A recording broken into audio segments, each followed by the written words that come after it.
Tonight on News Hour. One dead, another injured as explosion rocks Abuja bus stop. FCTA seals off PDP Secretariat, FIRS others over ground rent. Court sentences Kano Mosque arsonist to death by hanging. On the foreign scene, Ghana shuts down embassy in Washington, D.C. over corruption scandal. Good evening and welcome to Trust News Hour. I am Chiamaka Mwafo. Let's start the news. A Monday afternoon explosion along the Maraba-Yanya bypass in Abuja has injured one person, according to a statement released by the spokesperson for the Federal Capital Territory Police Command, Josephine Ade. The explosion happened at approximately 2:50 p.m. She said upon receipt of the report, officers of the Explosive Ordnance Disposal EOD unit were immediately deployed to the scene. The affected area was swiftly cordoned off for clearance and analysis to ensure the safety of commuters and residents. According to the police spokesperson, one male victim was rescued at the scene and promptly taken to the hospital, where he is currently receiving medical attention. She added that a comprehensive investigation has commenced, including detailed forensic analysis to ascertain the exact cause and nature of the explosion.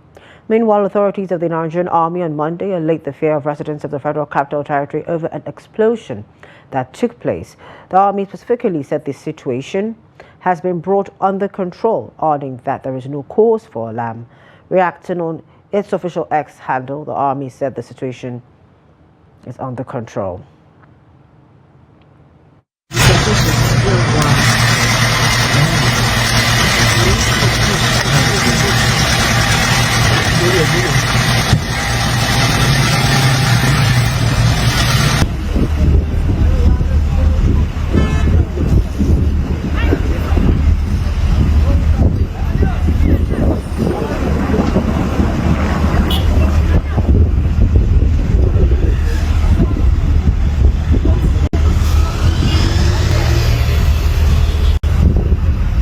Bomb scared in Abuja right now at Masoko Abacha Barracks, and you can see now, there is a standstill. People cannot go to the barracks, and when I just spoke to these security guys, they said there is a suicide bomber who wants to kill himself or something. They are trying to remove the bombs from him. Look at them there. So everybody needs to be security conscious. Everybody needs to be security conscious, please. Thank you. Officials of the Federal Capital Territory Administration on Monday sealed off the national headquarters of the People's Democratic Party, PDP, in Abuja. At exactly 2:06 p.m., FCTA personnel arrived at Wadata Plaza, located in Wuse Zone 5, and locked the main entrance of the party's national secretariat. The action comes days after the FCTA announced plans to recover over 4,700 properties affected by title revocations for non-payment of ground rents, some outstanding for over 4 decades. The PDP headquarters is among the high-profile buildings targeted in this enforcement drive. This thing, they never lock the house since because of them go do next meeting tomorrow. Kuma inshallah we go do next meeting tomorrow. But now inside the bush we go do it. Well, like person like PDP, no like PDP. God like PDP. Because of now God be PDP. 2015, they want kill PDP. They're nobody. This one now God do one. Nobody can feel kill PDP. Because of they want to do next meeting tomorrow. Now they say they can unlock this house. Anybody locker. Now God will lock the person. The thing, the person they want, you know, go get her. Samaila Coffee is the owner of the property, and the address we have in our records for him is that of Kaduna, and we duly served him. This is a copy of the revocation notice and the evidence of service. This is him, served since the 14th of March 2025, and a copy of this was duly pasted at the gate of this building. So I don't know if you are talking of writing to PDP. We don't normally write to them. Still on political matters, the caucus of the People's Democratic Party, PDP, has extended till Tuesday an emergency meeting to address the lingering internal crisis ahead of the anticipated NEC meeting scheduled for Tuesday, May 27, 2025. Trust TV's Shafiu Suleiman reports that the caucus meeting, which was attended by almost all the PDP governors, also condemned the takeover of the party secretariat by the FCTA over accumulated ground rent. Here's more in this report. You can see, I'm sure you are aware that our office has been sealed. This is the height of irresponsibility from this government. If they are encouraging it, we are not going to take it lightly. In fact, they can come and arrest all of us. We are ready for that.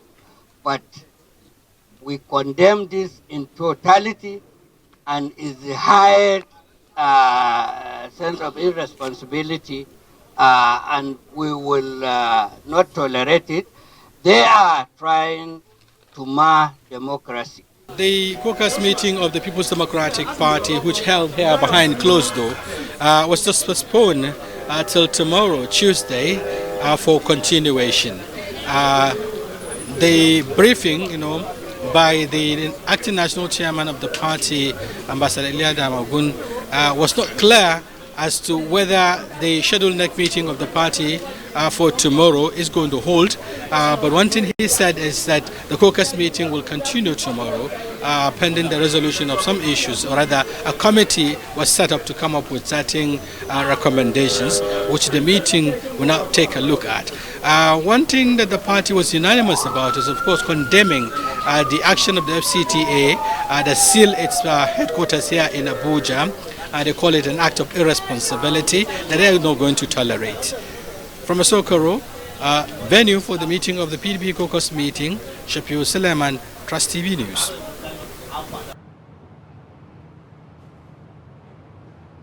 Joining us to further discuss the situation in PDP is youth leader Theimoti Osado. Good evening. Thank you for joining us tonight on News Hour. Good evening, and thank you for having me on your platform tonight. Now, your secretariat, your house has been shut down, and we're saying that is because of ground rent payment of over 2 decades not being paid. What's the plan here? Is the PDP expecting some favors since the FCT minister is a party member? Well, let it be said, today will go down in history as a day democracy was once again tested in Nigeria, and the resolve of Nigerians was put on trial. Again, in Africa, which we currently belong to and subscribe to its tenets and practices, it is common sense and common knowledge and wisdom for a child not to expose the nakedness of his or her father. Let us agree without conceding that PDP was actually owing ground rent. The minister of the FCT, who has been a big beneficiary of the PDP family, one-time chairman, one-time chief of staff, one-time governor, one-time minister, one-time presidential aspirant, all under the PDP for over 20 years. Is he going to say he was not aware that the factory that was baking the bread and buttering his bread was owing? That shows how much value or how much commitment or how much interest some of these things or some of these persons have. But again, let me tell you, this issue is not about ground rent or whatever name they want to choose to coin around it. This issue is about 2027. Even if they like the chairman has said, even if they like, they will come and arrest all of us. It's not even about us. It's not even about the building called PDP Secretariat, which is the ancestral home of PDP across the world. Okay. It's about the resolve of the Nigerian people to vote out this current APC government come 2027. Okay. And because they are jittery and they know that PDP is the only platform that can provide the leadership much needed to galvanize these dissenting voices about the continuation of this government. That is why they are picketing on. can continue his leadership. All right. But rest assured, I'm more than equal to this task, and we do all the legal means to see that this wrong does not last. Okay, just reaching us now, President Tinubu has extended the time for the ground rent payment to be made. Of course, that means that now your secretariat is open to you. Is your party, what's the word I would say, grateful We to the are president? not grateful. We don't want him to extend anything because there's nothing to extend ab initio. What the only thing we need him to do is to tell Nigerians the terminal date of his government, or Nigerians will tell him when the terminal date comes to 27. He's not doing the PDP any favor. He's not doing democracy any favor. He's not doing anybody any favor. Rather, he's doing himself a favor by saying, oh, my left hand, pinch them. Oh, my right hand, rub them. This carrot and stick approach. He can take it to this small community in Raguji in Osun State, not the Wadata Plaza, not the PDP. The PDP is far more sophisticated to these baby antics. Let him keep his pardon and extension. There's nothing to pardon, there's nothing to extend. We are not owing, and we are not going to kowtow under his brute force, or rather be on bended knees for his seeming mercy or graciousness. He should keep that for when he gets to his family home in Raguji. May God give him good health, surrounded with great-grandchildren that he can show mercy and favor to. We don't need it in the PDP. All right. Now, just earlier you talked about the fact that you're the only opposition party that would help take the president out in power come 2027. However, there's so much rancor in your party, so much disunity. How is that going to happen? Well, there is no organization that you will never have a Judas or a dissenting voice. It is the ability to manage all of these dissenting voices and diverse opinions and aggregate a common front that is the ethos of leadership. Now we have a very seasoned acting chairman, Ambassador Elia Damagun, who's marshalling very senior party leaders on the way forward and the strategy to which we can galvanize support from the Nigerian people, particularly in our quest to wrestle power from this APC government come 2027. And I believe we are doing well. So far, so good. We have room to improve, and we have room to also discuss and collaborate with other Nigerians. Be rest assured, these talks are ongoing. Just you said discuss and collaborate with other Nigerians. However, there's a coalition happening, and the PDP seems to be distancing itself from all that conversation of coalition. How do you want to discuss with other people? Said, we are not subsuming our brand for coalition. Whatever talk we are talking, we are going to play a principal role. That is what we have said. We are not averse to any coalition.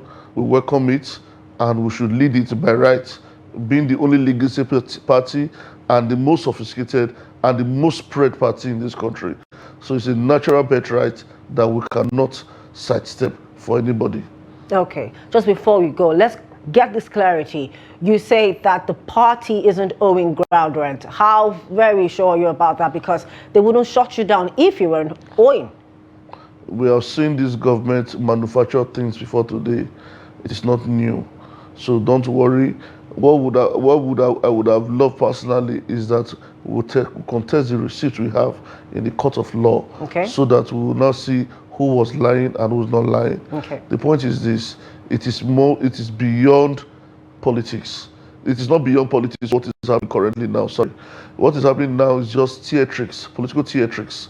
One man or a group of a man and his friends trying to tell the president, we are behind you, we are destabilizing them for you, and he's there cheering them or giving them pats in the back.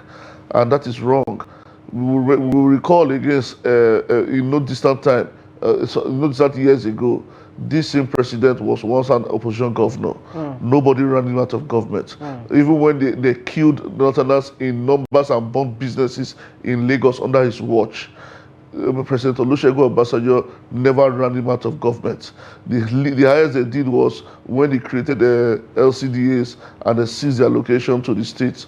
Nobody's imposed anything else to frustrate him or create state of emergency in the state or drive him out of power.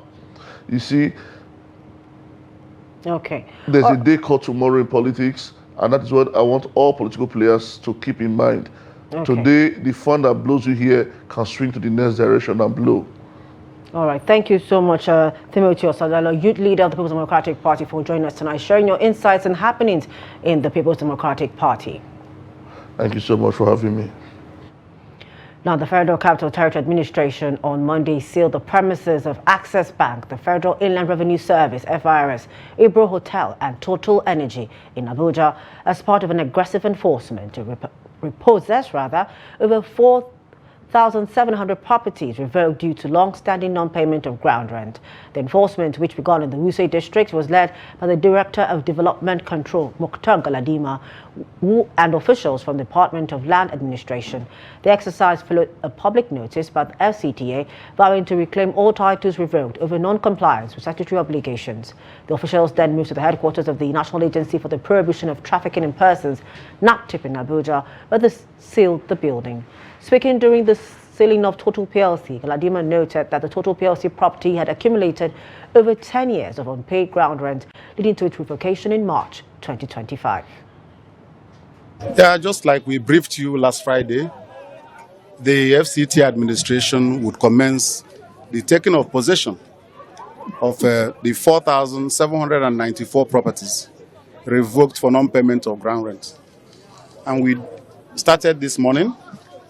We've gone to a number of properties and sealed them, as we did say we will do.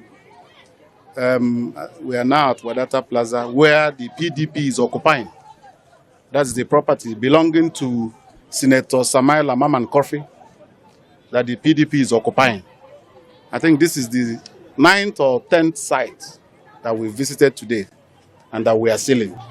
So simply to take physical possession of the property had since March been revoked, and we've repeatedly told the holders to ensure that they vacate that, because we said it at that time that the FCTA will take possession of those properties in due course, and that is what we have come to do today. We are not here for politics.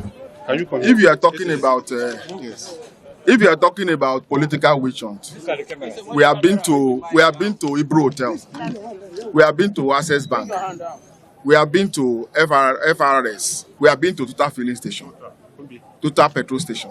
We are also still going to other places. Tomorrow we go to places on Wednesday, and this exercise will continue for as long as we are able to conclude the taking possession of those over 4,000 properties.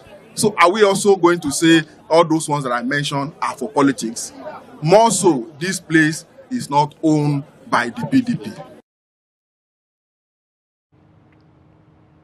Reacting, the Federal Inland Revenue Service, FIRS, has strongly condemned the Federal Capital Territory Administration over the closure of one of its offices in Abuja, calling the action malicious and unprofessional. In a statement released on X, formerly Twitter, the technical assistant on broadcast media to the FIRS chairman, Aribiri Adironke Atoebi, accused the FCTA, led by Minister Nyesom Wike, of targeting the agency unfairly.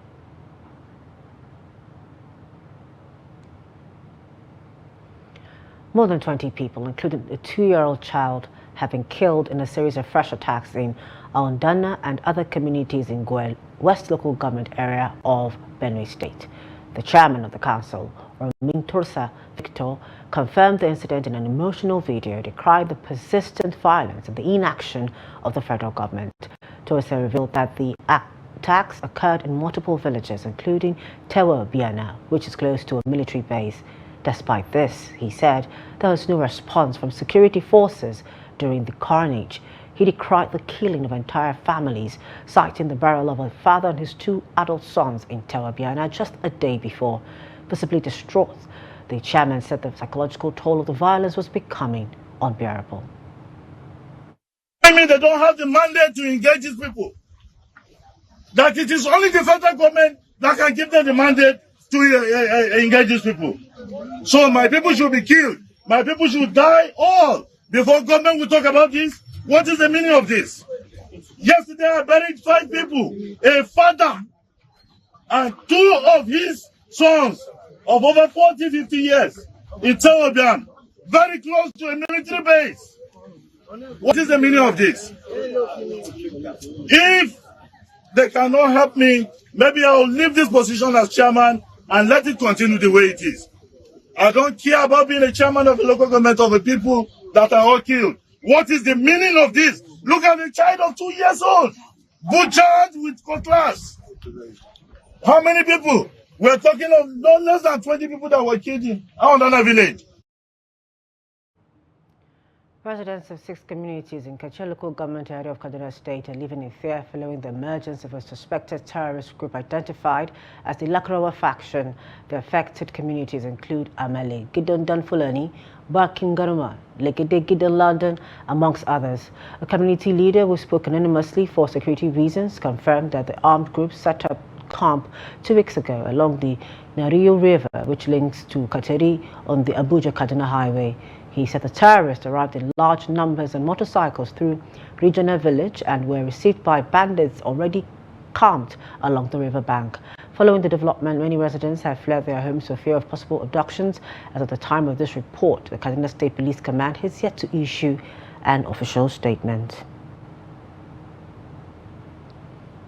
Here in the FCT, the police command has provided the latest update following a recent kidnapping incident in Chikakure area of the Federal Capital Territory. In an exclusive interview with Trust TV Police Public Relations Officer Josephine Ade shared developments on the case as well as vital security tips for residents. Trust TV's Noel Sampson tells us more in this report. When Trust TV visited the scene of the kidnapping, which occurred in the early hours of Monday, we were met with strong resistance from the estate security officials. They denied us access to the premises and claimed ignorance about the incident. Attempts to speak with residents were also unsuccessful, as many avoided the camera while others insisted that they were unaware of any kidnapping. The tense atmosphere raised concerns about a possible cover-up or collusion between the estate security and residents. We were, however, able to speak briefly with a resident, Mr. Felix, who appeared visibly shaken and confused. No, I said I was not there yesterday. I was coming out this morning. I heard that they kidnapped somebody along that is in this in this estate. Yes. So has it happened here before? Has it happened before? Yeah, I think yes. Yeah. Like how many times has it happened here, sir? I can't tell. But I think with the way I'm seeing since the other day, the place where we are equipped with securities. From Chikakure, we proceeded to the FCT Police Command Headquarters, where we met with the police PRO, Josephine Ade. She provided updates on the investigation and reassured residents of ongoing efforts by the command. We had a very hard gun battle with them, and the area is porous and dark, so they were able to adopt 2 persons, but with the engagement, because we followed them and were able to rescue 1 lady, and the other person, unidentified person, as unfortunately they took him along. And also the Commissioner of Police is going to have a meeting with all the estate management, because with this reoccurrence of armed robberies attacking the estate, we know that we are analyzing, and it's like estates are being targeted. She also shared important security tips, urging members of the public to remain vigilant and report suspicious activity and prioritize personal safety. We urge them to please be vigilant and be observant of every new faces around, or every activities within their environments, and also have the police, that is the FCT commands, control and emergency numbers. You have to also secure your terrain. Install CCTV cameras, lighten up your environment a bit. Lighten up your environment so that the security can help the security personnel to also see clearly of any attack. Today, last night, the challenge was the place was very dark, and we have to be tactical, because during exchanging of fire, we may hit the wrong target. As of the time Trust TV left the scene, security operatives were seen patrolling in and around the estate, maintaining a visible presence across the community. Noel Samson, Trust TV News, Abuja.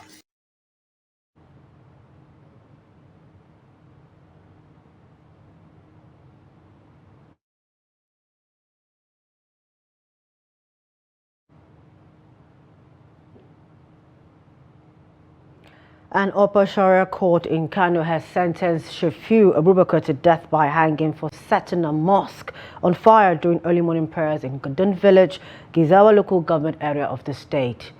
The incident, which occurred on May 15, 2024, claimed 23 lives. 11 worshippers died in the spot, while 12 others later succumbed to death at the Murtala Mohammed Specialist Hospital. The court found Abubakar guilty of deliberately causing the tragedy, which prosecutors linked to domestic dispute rather than terrorism or political motives. Ahmed Dati tells us more in this report. The judge, Halhalatul Huzai Zakaria, found the mosque arsonist guilty of all the 4-count charge of culpable homicide, attempt to commit homicide, causing grievous injury, and mischief by fire, contrary to the provisions of Section 143, 148, and 370 of the Sharia Legal Code of Kano State 2000. The court also ordered 150 lashes and a fine of 1,500 naira against the convict, who will forfeit his tricycle to the Kano State government, the proceeds of which should be used to repair the damaged mosques.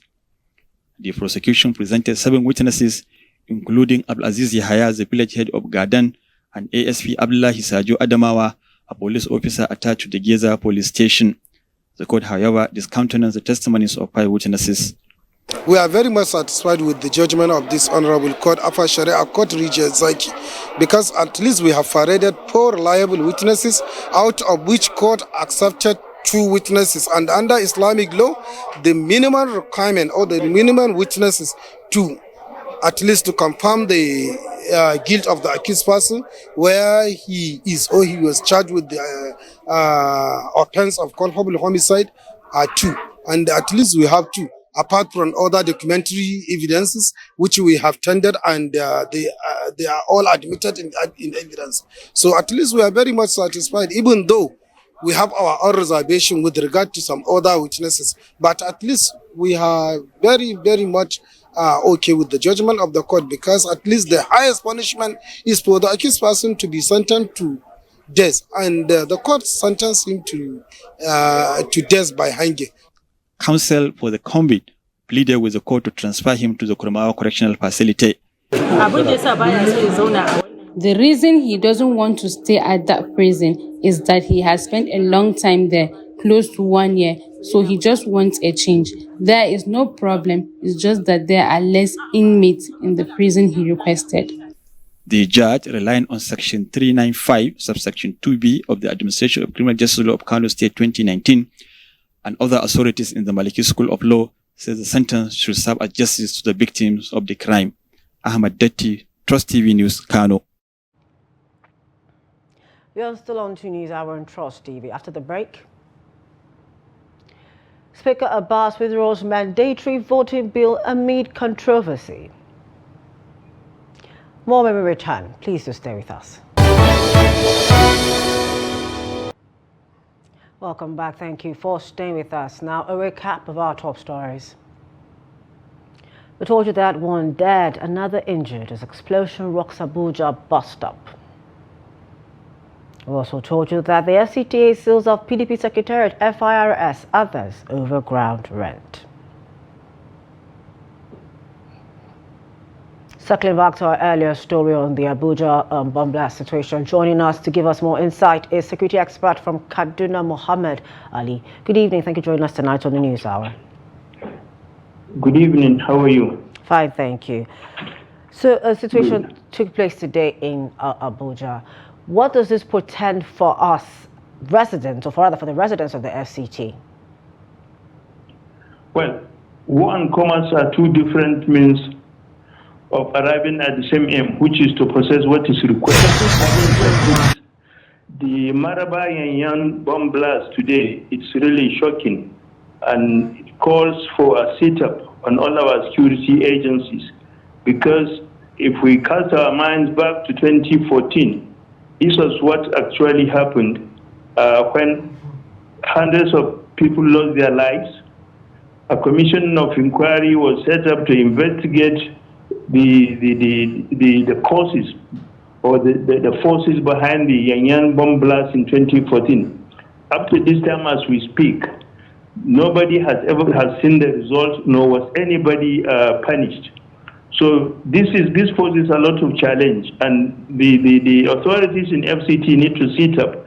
This is the time to take action, not to just engage in rhetorics, because looking at the Yan Marba axis, look at the shopping complexes there, the market.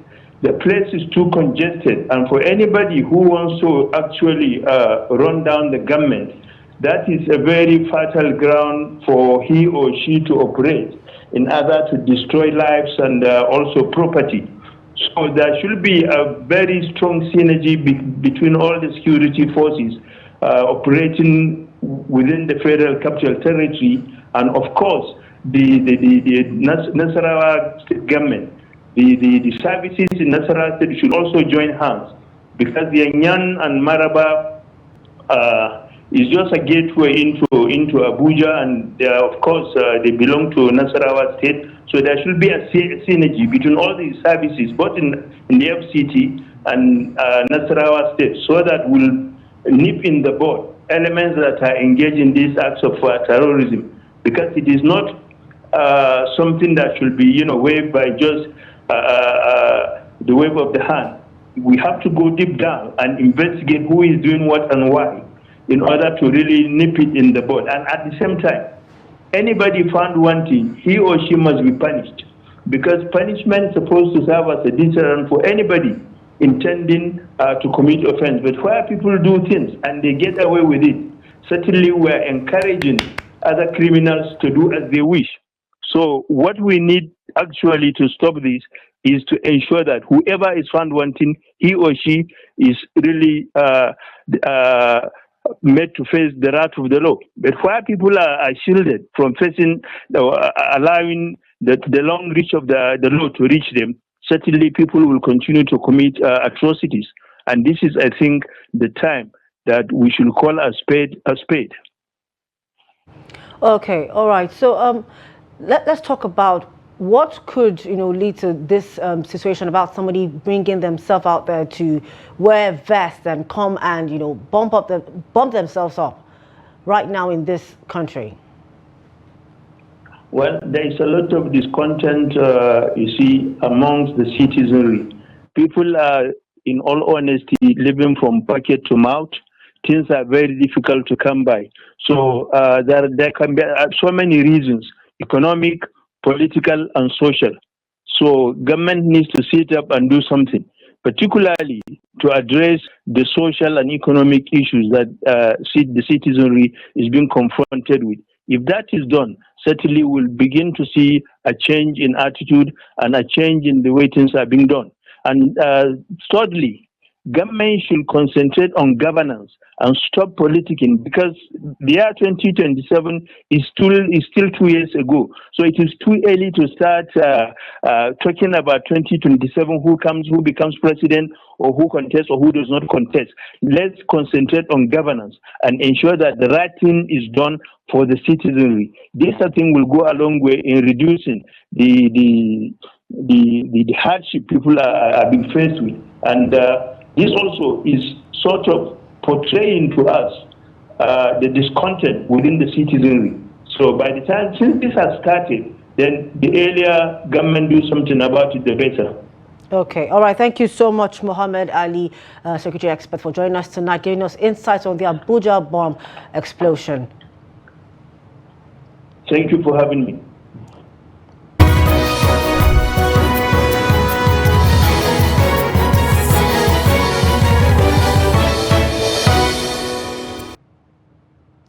Just reaching us now, President Bola Tinubu has given a full 14-day ultimatum for defaulting property owners in the Federal Capital Territory to pay their alleged ground rent debts. On Monday, the Federal Capital Territory Administration, FCTA, commenced enforcement on the 4,794 properties revoked for non-payment of ground rent for a period of 10 to 43 years. Now to more stories. Saudi authorities have deported prominent Kaduna-based Islamic scholar Sheikh Ahmed Gumi and barred him from participating in the 2025 Hajj pilgrimage. Confirming the incident via his official Facebook page on Monday, Sheikh Gumi said he was denied entry into Medina despite holding a valid visa for the pilgrimage. The scholar, who was part of a NARCON-sponsored delegation of clerics assigned to offer religious services during the pilgrimage, arrived in Saudi Arabia on Saturday night aboard an Umza air flight. Upon landing around 10:30 p.m., he was stopped by Saudi immigration officials and later deported without being allowed to enter the city. Sheikh Gumi expressed appreciation to Nigerian authorities, who he said have promised to intervene with the Saudi government over the matter. As the new planting season begins, ginger farmers in Kaduna are expressing concern over the uncertainty of achieving a bumper harvest. This follows seed scarcity and persistent crop diseases that have ravaged ginger fields in previous years. Trust TV's Bello reports from southern Kaduna, one of Nigeria's major ginger producing areas, where despite these challenges, a few resident farmers have managed to plant with hopes of a better yield. His report. Defying the fear of recurring disease outbreaks that devastated ginger crops in past years and facing the high cost of seedlings, many farmers have invested their limited resources into planting this season. Still, their optimism is tempered by the uncertainty of the harvest ahead. There must be scarcity because the price of seedling has surged, and many of us who use 10 bags cannot afford it anymore.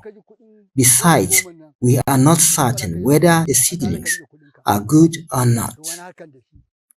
For the past, I used to make like at least 50 bags, 60 to 70. But now it's not even up to 1 bag safe. That's what I just have to just see whether I can make it to still grown up again. Bag of seedling now costs around 400,000, but in the past we used to buy it at the rate of 25,000 naira.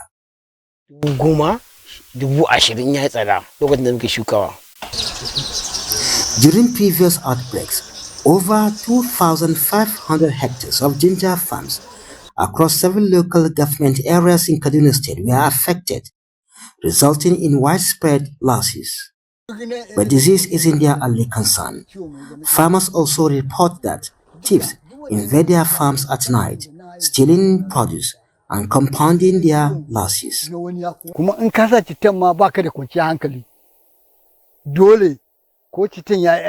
We are even afraid of planting because thieves do come at night to steal the seedlings due to how expensive they have become now.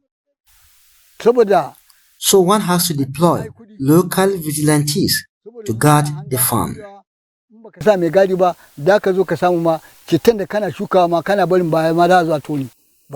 Experts believe ginger farming in Kaduna can recover if farmers adopt the right disease management practices and preventive measures.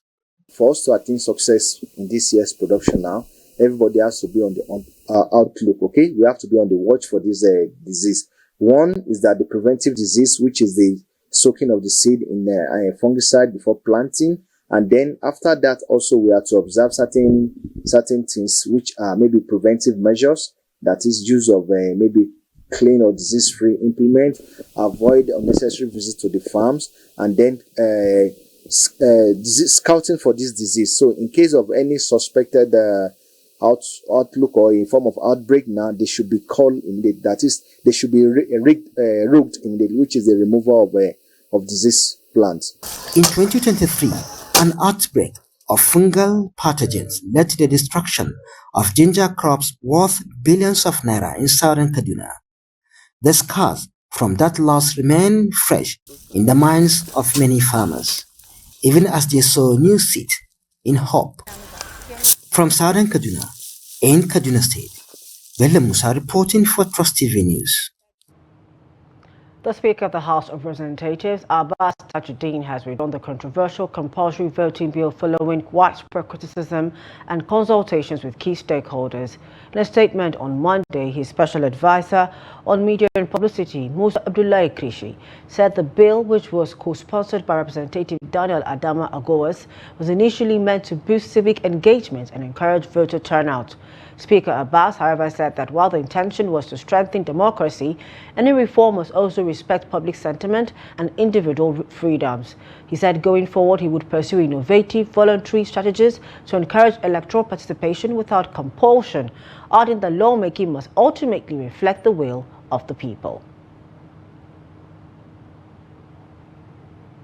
Still in the Green Chamber, Committee on FCT Area Councils and Auxiliary Matters has issued a 24-hour deadline to the FCT Minister of State and heads of key agencies under its oversight to appear before it to defend their budget.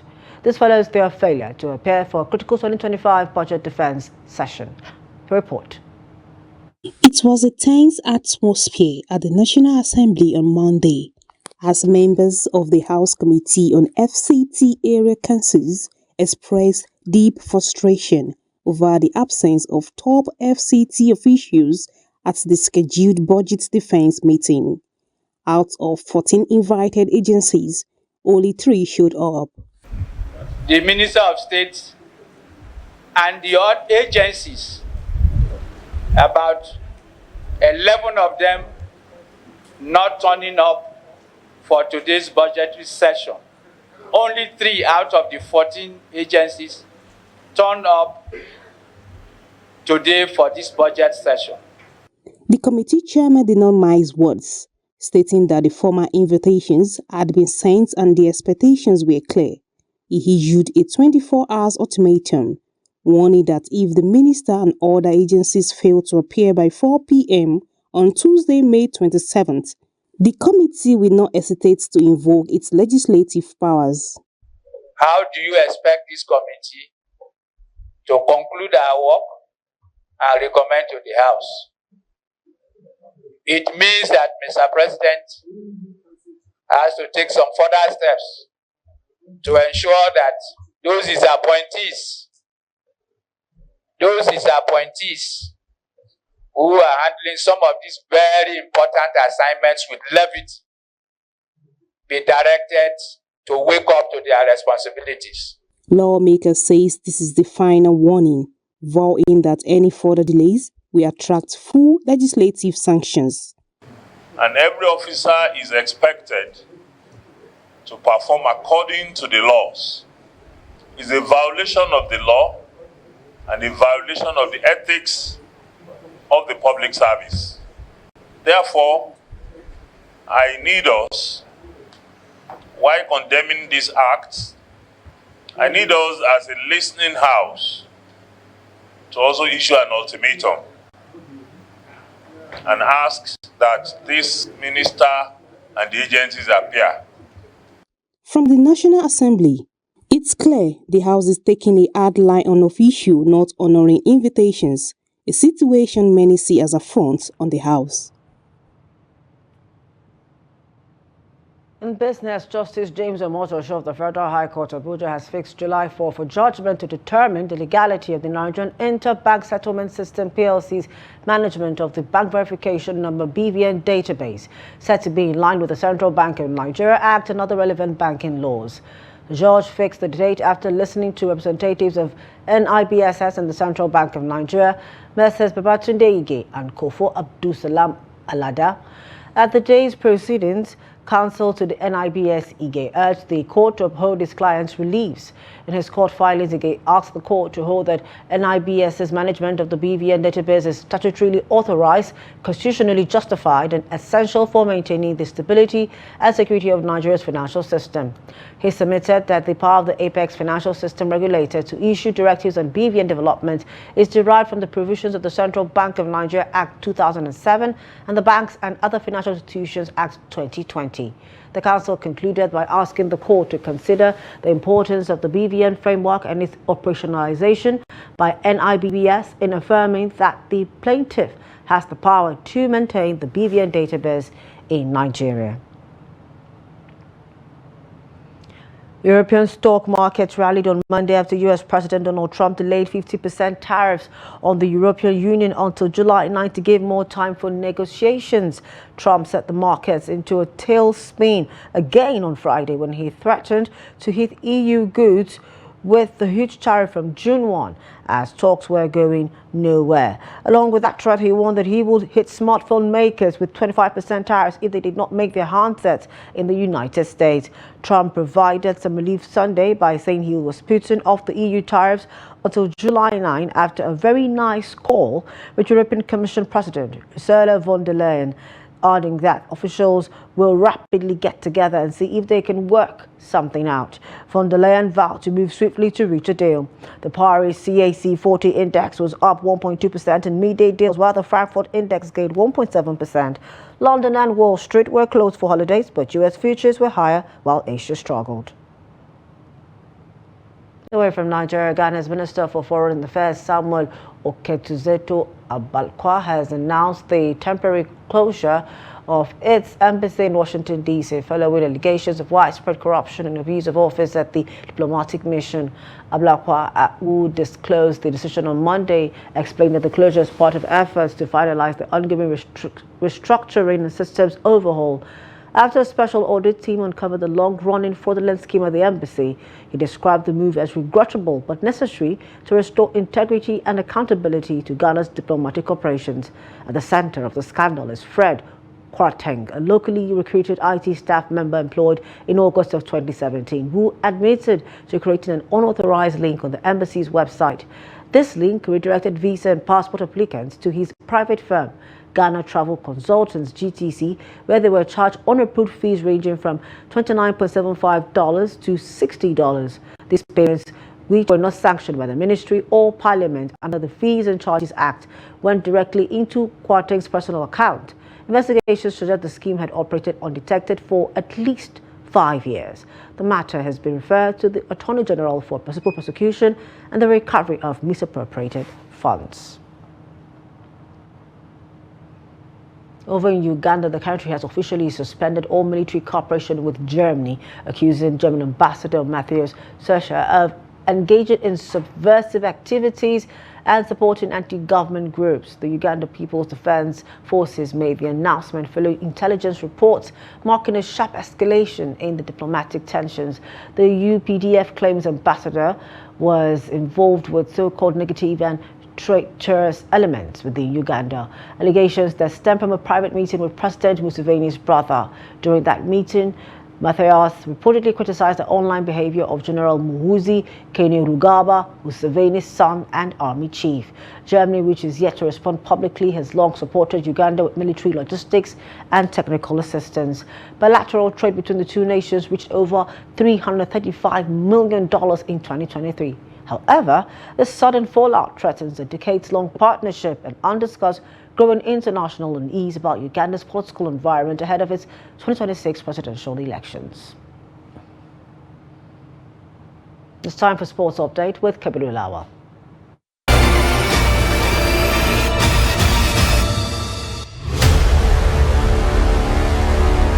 Athletes from Kano State have made remarkable impact at the ongoing 22nd National Sport Festival tagged Gateway Games 2024 in Abuja, Ogun State. The athletes have secured an impressive 17 medals so far, including 5 gold, 5 silver, and 7 bronze. Rahama Inusa and Augustina Pius secured gold medals in golf double, showcasing the state's prowess in the sport.